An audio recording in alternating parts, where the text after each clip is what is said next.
हे गुरुदेव, बहुत दिनों से मेरे मन में एक प्रश्न उठ रहा है, क्या आप उसका उत्तर दे सकते हैं? हाँ अखिल, पूछो। मैं तुम्हारी शंका का समाधान अपनी जानकारी के अनुसार अवश्य करूंगा। हे गुरुदेव, कोई कहता है कि सत्य बोलो, कोई कहता है कि सत्य पर रहो, कोई कहता है कि ब्रह्म सत्य है। ये बताइए गुरुदेव कि सत्य क्या है? एक ही शब्द के अलग अलग वर्णन क्यों आ रहे हैं? क्या यह केवल तथ्यों का संग्रह है या कोई उच्चतर आध्यात्मिक अनुभव है? मुझे इसके बारे में बताइए। देखो अखिल, सत्य की परिभाषा बड़ी कठिन है। मैं कुछ प्रमुख सत्य के बारे में आपको बतलाता हूँ। आध्यात्मिक सत्य, सत्य वह है जो कभी बदलता नहीं है, जो तीनों कालों में एक समान रहता है।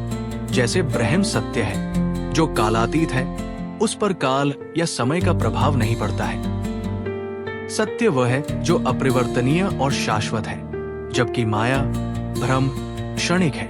कई आध्यात्मिक परंपराओं में सत्य को तथ्यों से परे, आत्मा, चेतना या ईश्वर के साथ एक गहरे अनुभव के रूप में देखा जाता है। उपनिषदों में सत्यम शिवम सुंदरम, सत्य, शिव और सुंदर का उल्लेख है, जहां सत्य को परम वास्तविकता, ब्रह्म से जोड़ा जाता है। ये अनुभव आत्म साक्षात्कार या ध्यान के माध्यम से प्राप्त होता है, जो तथ्यों के संग्रह से कहीं अधिक गहन है। मैं तुम्हें एक उदाहरण देकर समझाता हूँ। जरा अपनी आंखें बंद करो। पहली अवस्था में अब तुम एक घटना सोचो जब तुम 10 साल के थे और कुछ खेल खेल रहे हो। दूसरी अवस्था में अब तुम अपने को शादी वाले वर्ष की अवस्था में देखो और अब तुम्हारी शादी हो रही है। तीसरी अवस्था में अब तुम अपनी उस अवस्था को देखो जब तुम्हारे 2 बच्चे हो गए हैं। तीनों अवस्था में तुम अपने आप को महसूस करो। कोई है जो तीनों अवस्था में एक जैसा है। जो नहीं बदलता है वो है तुम्हारे अंदर बैठा हुआ शुद्ध में है। वही दृष्टा है, वही ब्रह्म है, वही सत्य है। तुम्हारा एक प्रश्न ये था कि सत्य पर रहो। सत्य पर रहने का तात्पर्य कि हमारे आचरण ऐसा होना चाहिए कि हम दूसरों से तो सत्य बोले ही, अपने आप से भी सत्य बोले। इसके लिए मैं तुम्हें एक कहानी सुनाता हूँ। बहुत समय पहले की बात है। एक गुरुकुल में कई शिष्य शिक्षा ग्रहण करते थे। एक दिन गुरुदेव के मन में अपने शिष्यों की परीक्षा लेने का विचार आया। गुरुदेव ने सभी शिष्यों को इकट्ठा बुलाकर कहा कि आज से 7 दिन के भीतर जो भी बिना पकड़े झूठ बोलकर कुछ भी प्राप्त कर सकेगा, उसे विशेष पुरस्कार मिलेगा। सभी शिष्य प्रसन्न हुए और अलग अलग तरकीबें सोचने लगे। कुछ ने बाजार से बिना दाम चुकाए फल चुराए, कुछ ने अपने साथियों को बहला फुसलाकर चीजें ले ली। लेकिन एक शिष्य अरुण पूरे 7 दिन तक खाली हाथ रहा। गुरुजी ने आश्चर्य से पूछा, अरुण, तुम क्यों कुछ भी नहीं ला सके? अरुण ने सिर झुकाकर उत्तर दिया, गुरुवर, जब भी मैं झूठ बोलने जाता तो भीतर से एक आवाज आती, तुम देख रहे हो कि तुम झूठ बोल रहे हो। भले ही दुनिया न देखे, लेकिन तुम्हारा अंतर्मन देख रहा है। मैं अपने मन की आंखों से कैसे बचता? गुरुदेव की आंखें भर आई।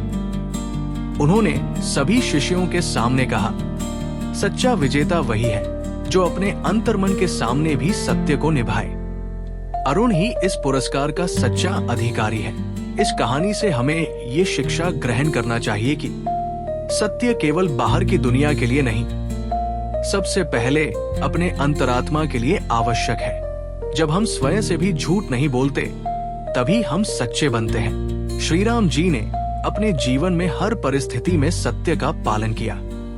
चाहे वनवास का कठिन समय हो या सीता माता का वियोग, उन्होंने कभी झूठ का सहारा नहीं लिया। उनका जीवन सिखाता है कि सत्य की राह भले ही कठिन हो, लेकिन अंततः वही विजयी होती है। तथ्यात्मक सत्य।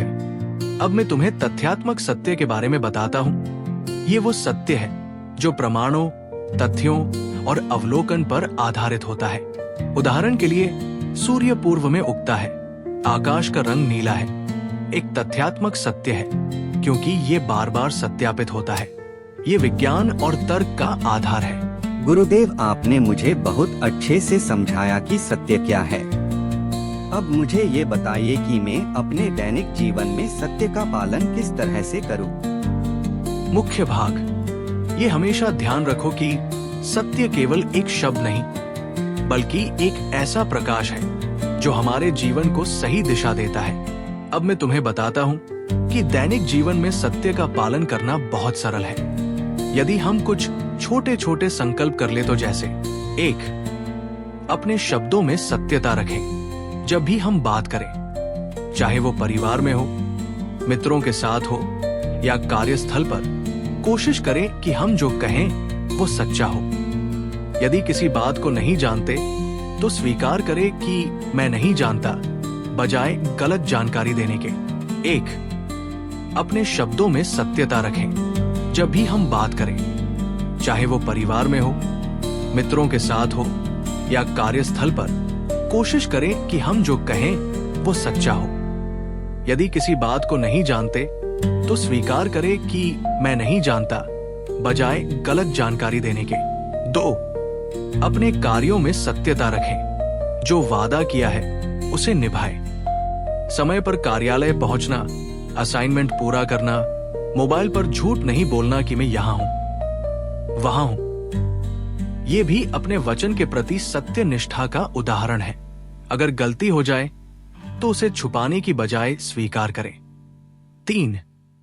अपने विचारों में सत्य रखें। अपने आप से भी ईमानदार रहें। जब हम भीतर से सच्चे होते हैं तो हमारा आत्मबल और आत्मविश्वास कई गुना बढ़ जाता है। हम खुद को धोखा न दें। इससे हमारे मन पर किसी तरह का बोझ नहीं रहता है। इससे हमारा मन प्रसन्न रहता है। 4. संकट में भी सत्यता न छोड़ें। कई बार डर या लाभ के लालच में हम झूठ का सहारा लेना चाहते हैं, लेकिन याद रखें, क्षणिक लाभ से मिलने वाला सुख बहुत जल्दी दुख में बदल सकता है। सत्य दीर्घकालिक सफलता और सम्मान दिलाता है। सच्चाई से मिलने वाला लाभ या कमाई हमें कई गुना सुख देती है, और अंततः सत्य का पालन करने वाला व्यक्ति न केवल समाज में आदर पाता है, बल्कि वो स्वयं के भीतर भी एक अनोखी शांति और संतोष का अनुभव करता है। तो आइए हम प्रतिज्ञा करें कि आज से हर दिन अपने वचनों, कर्मों और विचारों में सत्य को अपनाएंगे। ये था एक गुरु और शिष्य का सत्य पर संवाद। आपको ये प्रस्तुति कैसी लगी और हम अपने प्रेजेंटेशन को और कैसे बेहतर कर सकते हैं, कृपया कमेंट्स में लिखें। धन्यवाद।